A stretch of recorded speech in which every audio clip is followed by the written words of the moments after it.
সবার প্রতি সম্মান রেখে আমাদের বগুড়া জেলা বিএনপির যে সমস্ত নেতৃবৃন্দ এবং অঙ্গ সংগঠনের নেতৃবৃন্দ এখানে উপস্থিত রয়েছেন, সবার প্রতি সম্মান রেখে এবং আপনাদেরকে শুভেচ্ছা এবং অভিনন্দন জানিয়ে আমি সংক্ষিপ্ত কথা বলা শুরু করছি।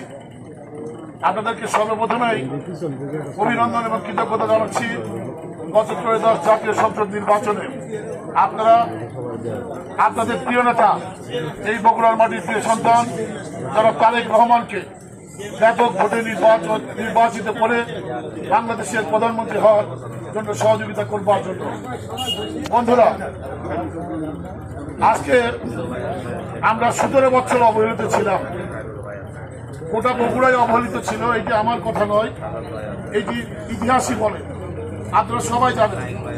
সেখান থেকে আপনারা নিউ মার্কেটের ব্যবসায়ী ভাইয়েরা কিন্তু পিছিয়ে ছিলেন না, বা সেই অংশে আপনারা অংশীদার।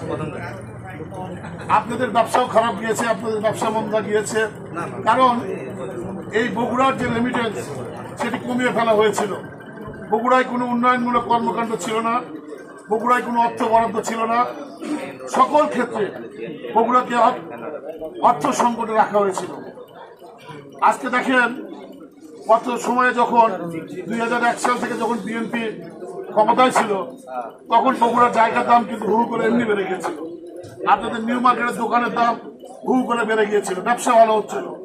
মানুষের ব্যবসায়িক যে প্রাণ কেন্দ্র, এই উত্তর জনপদের মানুষ এখানে এই নিউ মার্কেটে আসতো, কিন্তু সেখানে সেই 17 বছর আপনাদেরকে কিন্তু পিছিয়ে দেওয়া হয়েছে। 17 বছর আমার মনে হয় এই নিউ মার্কেটের ব্যবসায়ী ভাইরা ভালো মতো ব্যবসা করতে পারে নাই, মনের মধ্যে করে ব্যবসা করতে পারে নাই। কিন্তু এখনই আমাদের সময় এসেছে, যখন আবার আমাদের প্রিয় সন্তান জনাব তারেক রহমানের নেতৃত্বে বাংলাদেশ নতুনভাবে দাঁড়িয়েছে। এই সময় বগুড়ার সকল মানুষ আজকে নতুন আশায় ঐক্যবদ্ধ হয়েছে। বগুড়া যে পিছিয়ে ছিল, এই পিছিয়ে পড়া জনপদটি এগিয়ে যাবে। 63 যে জেলার মধ্যে 64 নম্বর জেলা হিসেবে সবচেয়ে অগ্রগামী থাকবে আমাদের বগুড়া জেলা। তারেক রহমান উনি বগুড়ার উন্নয়নের পরিকল্পনা উনি এর আগেই নিয়েছিলেন। এই প্রধানমন্ত্রী হওয়ার আগে, যখন ওনার মা প্রধানমন্ত্রী ছিল, তখন ওনার চিন্তা চেতনায় ছিল বগুড়ার উন্নয়ন। সেই উন্নয়নের ওনার যে কর্মকাণ্ড ছিল সেগুলো কিন্তু উনি স্বাক্ষর রেখেছেন। বগুড়াতে উনি শহীদ রাষ্ট্রপতি জিয়াউর রহমান মেডিকেল কলেজের মতো একটা আন্তর্জাতিক মানের হাসপাতাল বগুড়ায় স্থাপন করেছেন। বগুড়ায় আন্তর্জাতিক মানের ক্রিকেট স্টেডিয়াম করেছেন।